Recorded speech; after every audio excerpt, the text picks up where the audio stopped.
Hi, my name is John, and this is Truth Tuesday.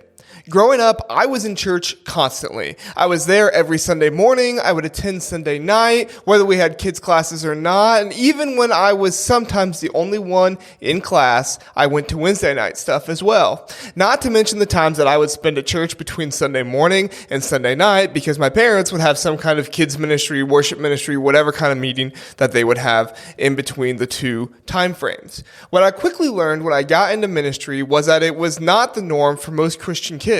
In fact, I was by far way outside the norm, especially today. There's a lot of negative data out there about churches today. Attendance is down, conversions are down, baptisms are down. More churches are closing their doors today than ever before.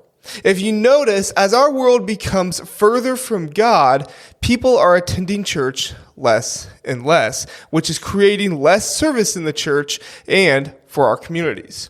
But the future for churches is not all doom and gloom. In fact, in my experience, although the numbers are fewer, the people who are committed and are even more committed than they were in those years before. While the commitment level eventually expands beyond the core membership for a church to experience healthy growth, I am optimistic that churches' most committed members will positively influence their members. I think that those who are in the core of the church and most committed will eventually help the others in the church do that as well. So I decided to ask, why do people get more committed when others drift away? After talking with some of my friends and family, I felt like I came to 5 consistent responses, and I want to share them with you today.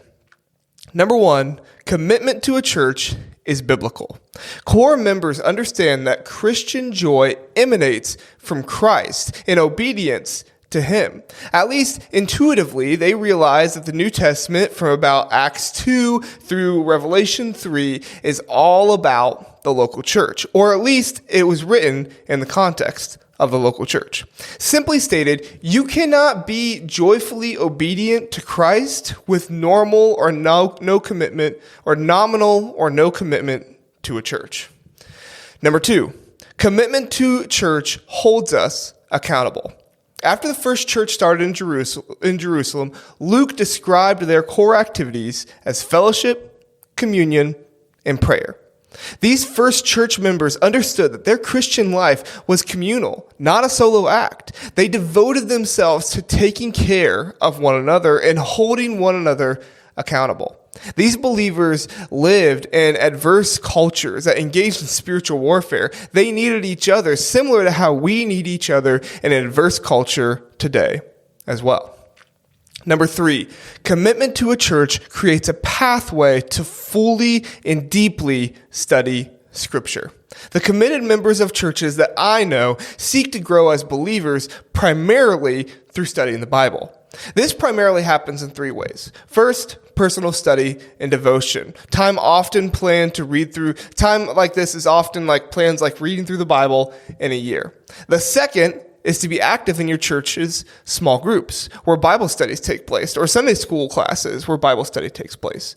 Third is to hear the word in weekly sermons. Most I spoke with told me that even though a digital church can be more convenient, it has a place in today's culture. It should not be relied upon since it is not sufficient for these kind of activities. Number 4, commitment to a church is necessary for Great Commission obedience.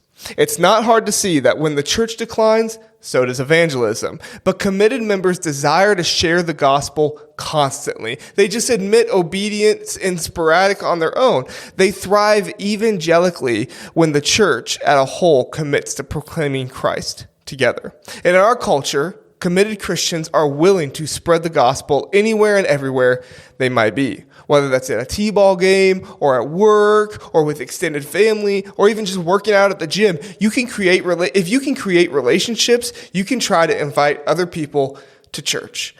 And number 5, commitment to a church is good for families.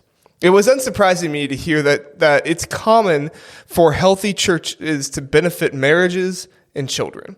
Though the world wants to tell us not to indoctrinate our kids or force religion upon them, they are simply and utterly wrong. There is a strong correlation between committed church membership and family health. The most joyful and selfless people I know are Christians committed to their local church. Not committed to the religion, not committed to following every single rule, but committed to the church, serving and attending. I feel very confident that increasing your church attendance and service will not only have a great impact on your church, but also give you more joy, help you be closer to God, and find purpose in what you do. And if your excuse is that you're already too busy, I challenge you to drop a few things. It's not easy, but I promise you, signing up to serve in a ministry once a month, joining a life group, and committing to attend on Sunday mornings will make your life better. Now, it might not make your life better like you think it will, more money, other material things, but what it will do is it will make your life better because you have a stronger relationship with God and understand what is truly important in life. I wish you nothing but the best. I hope that this video has helped you understand a little bit more about why it is important to commit yourself to attending and serving in your church more often. Thanks for listening.